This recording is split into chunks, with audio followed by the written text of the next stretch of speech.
오늘 우리에게 주시는 하나님 말씀 함께 봅니다. 오늘 우리에게 주시는 하나님 말씀은 시편 22편 12절부터 15절입니다.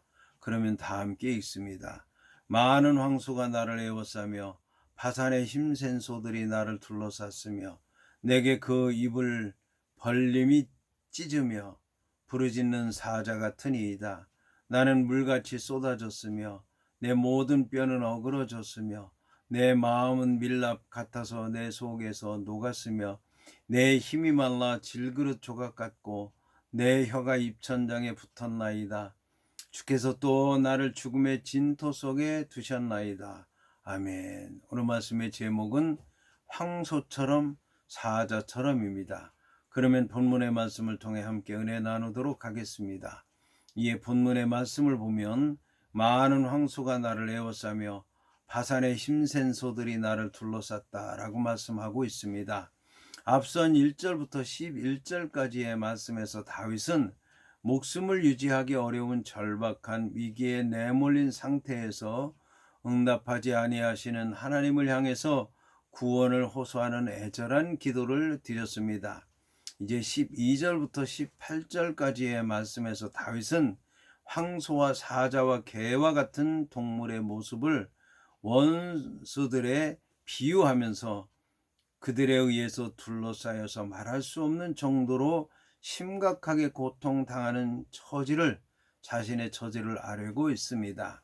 이처럼 다윗은 자신의 상황에 관해서 비유를 통해 잘 말해주고 있습니다. 그런데 본문에서는 악인들이 황소에 비유되고 있습니다. 대적들이 많다는 것을 많은 황소로 표현한 데 이어서 그들의 강력함과 흉폭함을 바산의 힘센 소들이라고 표현하고 있는 것입니다. 따라서 앞에 등장하는 많은 황소나 뒤에 등장하는 바산의 힘센 소들은 별개의 대상이 아니라 같은 대상입니다. 이러한 절박한 상황 속에서 다윗은 자신이 지닌 인간적인 능력이 얼마나 보잘것없는 것인가를 확인할 수 있었던 것입니다. 한편 본문의 많은 황소가 나를 에워쌌나이다 라고 하는 말에서 팔레스틴 황소들은 아주 난폭하며 야성적이라고 알려져 있습니다. 본문의 바산의 힘센 소들이 나를 둘러쌌다고 하는 말에서 바산은 갈릴리 바다 북동쪽에 위치한 광활한 평야로서 팔레스틴에서 가장 비옥한 목초지였습니다. 그리고 이곳의 소들은 대단히 힘이 셌습니다. 따라서 바산의 소들은 힘센 자를 의미합니다. 여기서 에워싼다라고 하는 말에 해당하는 카타르라고 하는 말은 에워싼다, 둘러싼다라고 하는 의미를 지녔는데 군대가 에워싸듯이 소들이 에워싸고 있다는 것을 말씀하는 것입니다. 본문에 둘러싼다라고 하는 말은 사냥하는 자가 먹이를 포위하고 한 마리 한 마리 낚아채는 것을 의미하기도 합니다. 따라서 본문 전체는 다윗의 대적들이 얼마나 난폭하며 강한지를 암시해 줍니다. 이를 통해서 우리는 다윗이 당한 환난이 피할 수 없는 절박한 것들이라고 하는 것을 알 수 있을 것입니다. 이어서 다윗은 내게 그 입을 벌림이 찢으며 부르짖는 사자 같으니이다라고 말씀했습니다. 앞선 12절에서 다윗은 대적을 많은 황소와 바산의 힘센 소들의 비유를 했습니다. 이제 본절 13절에서 다윗은 그들을 사나운 기세로 먹잇감을 잡아 찢고 부르짖는 사자에 비유하고 있습니다. 이것은 거꾸로 얘기하면 다윗이 겪고 있는 고통의 정도가 마치 사자에게 찢기고 있는 먹잇감의 상태에 비유되고 있는 정도로 심각하다라고 하는 말씀입니다. 이처럼 다윗은 자신이 겪는 고통을 사자가 노량물에 목을 물어뜯고 산채로 그 몸을 유린하는 것과 같은 심각한 고통에 비유되고 있는 것입니다. 이것은 본문의 상황이 앞절의 상황보다 더욱 상황이 급박해지고 험악해졌다는 것을 말씀하는 것입니다. 이전의 상황은 다가오는 환난에 대한 두려움인데 이제는 환난이 닥쳤다고 하는 것을 얘기하는 것입니다. 여기서 부르짖는 사자가 모든 들짐승에게 두려움을 주는 것처럼 다윗의 대적들도 다윗을 삼키기 위해서 큰 위협을 주고 있는 것입니다. 이와 함께 본문은 사자가 입을 벌리고 찢으려 할 때 사자의 앞에 있는 먹이인 짐승의 모습을 상상하게 만듭니다. 여기서 부르짖는다라고 하는 말에 해당하는 샤그라고 하는 말은 울부짖는다, 으르렁거린다라고 하는 뜻인데, 본문에서는 사자가 사냥감을 노려보면서 부르짖고 있는 모습을 보여주고 있습니다. 이러한 본문의 표현은 다윗이 느끼는 공포감과 위기감을 말해주고 있습니다. 여기서 찢는다는 의미를 지닌 단어 타라프라고 하는 단어는 상처를 낸다, 산산조각을 낸다는 뜻입니다. 이것은 원래 사자를 비롯한 맹수들이 먹잇감을 사냥해서 갈기갈기 찢어 먹는 것을 가리키는 단어입니다. 특히 사자가 자신이 잡은 포획물을 찢는 장면은 성경에서 가장 잔인하고 공포스러운 장면으로 나와 있습니다. 이어서 다윗은 나는 물같이 쏟아졌으며 내 모든 뼈는 어그러졌으며 내 마음은 밀랍 같아서 내 속에서 녹았다라고 말씀하고 있습니다. 앞선 12절과 13절에서 다윗은 황소와 사자의 비유에서 자신의 대적들이 너무나 강하고 흉폭하다는 사실을 알렸습니다. 이제 본절 14절과 15절에서는 대적들로 말미암은 자신의 극심한 고통을 매우 생생하게 말해주고 있습니다. 여기서 나는 물같이 쏟아졌도다라고 말하고 있는데, 나는 물같이 쏟아졌다라고 한 것은 다윗이 대적들의 핍박으로 말미암아 완전히 탈진한 상태에 있다는 것을 말씀하는 것입니다. 정신을 차릴 수 없을 정도로 혼돈한 상태에 이른 것입니다. 이처럼 물같이 쏟아졌다고 하는 말과 천밀같이 녹아내린다라고 하는 말들은 모두 극심한 고난을 당해서 생명이 아주 위태한 지경에 이르렀다고 하는 것을 얘기하는 것입니다. 여기서 물에 해당하는 마임이라고 하는 말은 몸속의 물을 나타내는 표현입니다. 본문에 나는 쏟아졌다라고 하는 말에 해당하는 샤파크라고 하는 말은 붓는다, 쏟는다, 엎지른다는 뜻입니다. 따라서 여기서 물이 쏟아진다라고 하는 얘기는 결국 몸에 있는 물이 다 빠져나가는 것처럼 다윗이 극심한 고통으로 말미암아 탈진 상태에 이르렀다고 하는 얘기입니다. 이와 함께 내 모든 뼈가 어그러졌도다라고 한 것은 모든 뼈들이 서로 연결되지 않았다는 뜻으로서 다윗 자신이 대적들의 위협 앞에서 아무런 힘을 쓰지 못하게 됐다는 얘기입니다. 무기력하게 됐다는 얘기입니다. 탈진하게 됐다는 얘기입니다. 어떻게 행동해야 하는지 갈 길을 잃은 것처럼 방황하게 된 것입니다. 여기서 뼈에 해당하는 에쳔이라고 하는 말은 1차적으로 뼈를 의미하지만 더 나아가서는 몸을 받치고 있는 뼈, 즉 몸 전체를 의미합니다. 그런데 본문에서 다윗은 자신의 뼈가 어그러졌다고 묘사하고 있습니다. 여기서 어그러졌도다라고 하는 말에 해당하는 파라드라고 하는 말은 깨뜨려진다, 박살난다는 뜻입니다.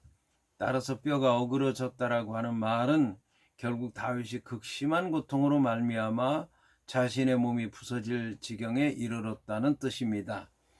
본문에 내 마음은 천밀 같아서 내 속에서 녹았도다라고 한 말은 다윗은 자신이 육체의 뼈뿐만 아니라 마음까지도 탈진해 버렸다는 뜻입니다.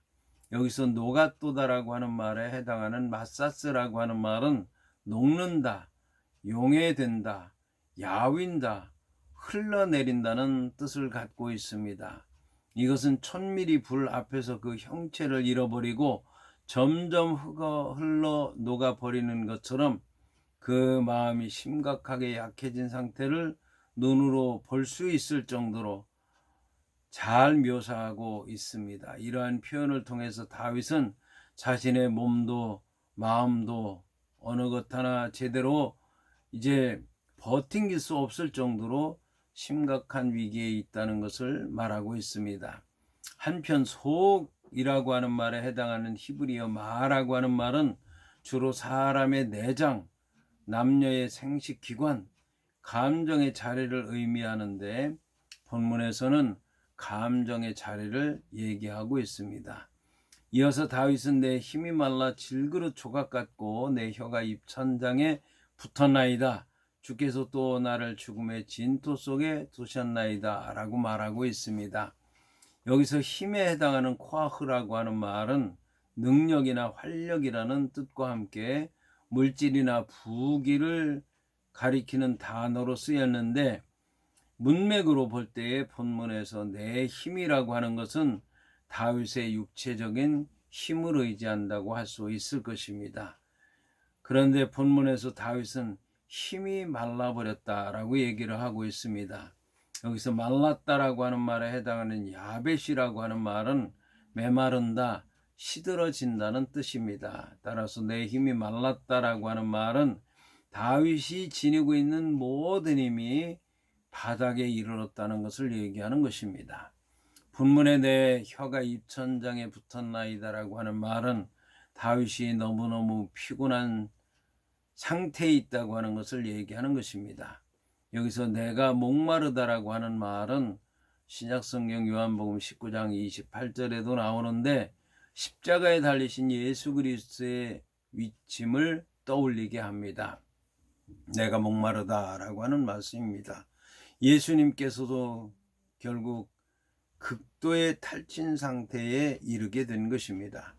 이어서 나오는 내 혀가 입천장에 붙었나이다 라고 하는 말은 입안에 침이 말라서 혀를 놀릴 수 없을 정도로 아주 극도로 목마른 상태를 얘기하고 있습니다. 입안에 침이 말라 혀까지 놀릴 수 없는 지경에 이르렀다라고 하는 표현은 다윗의 몸이 얼마나 황폐하게 망가졌는가를 잘 말씀하고 있는 것입니다.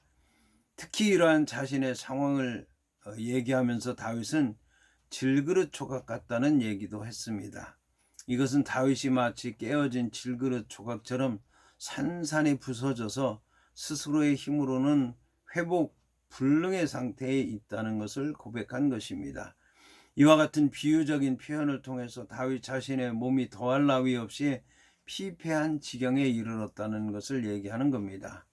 본문에 주께서 또 나를 죽음의 진토 속에 두셨나이다 라고 하는 말에서 나를 죽음의 진토 속에 두셨다라고 하는 것은 다윗 자신의 영적인 상태나 육적인 상태를 점층법으로 묘사해 주면서 본문에서는 죽음 직전까지 몰린 절박한 상황을 얘기하고 있습니다. 여기서 죽음을 진토에 비유한 것은 인간이 흙에서 나와서 흙으로 돌아간다는 성경의 말씀에서 비롯된 것입니다.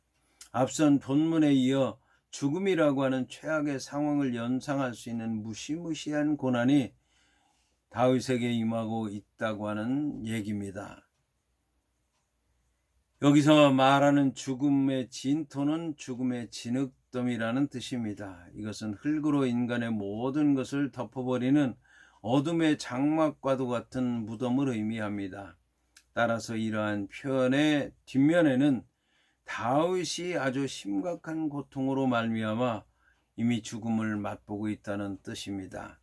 그런데 다윗으로 하여금 이처럼 죽음 직전의 상태에 놓이도록 하신 분이 있는데 그분이 바로 다윗이 의지하는 주 여호와 하나님이라고 하는 것입니다. 이러한 사실은 주께서 두셨나이다라고 하는 표현에 잘 나타나 있습니다. 이처럼 주께서 두셨나이다라고 하는 말을 통해서 다윗은 자신이 감당할 수조차 없는 혹독한 고통의 문제를 하나님하고 연결을 시키고 있습니다. 여기서 다윗은 자신을 택하시고 자신의 하나님이 되신 분이 자신을 위기 상황에 빠뜨린 데 대한 답답하고 당혹스러운 심정을 그대로 고백하고 있습니다. 그러나 이러한 표현은 하나님에 대한 원망이나 불신의 표현이라고 얘기할 수는 없을 것입니다. 이러한 표현 가운데는 하나님에 대한 믿음이 있습니다.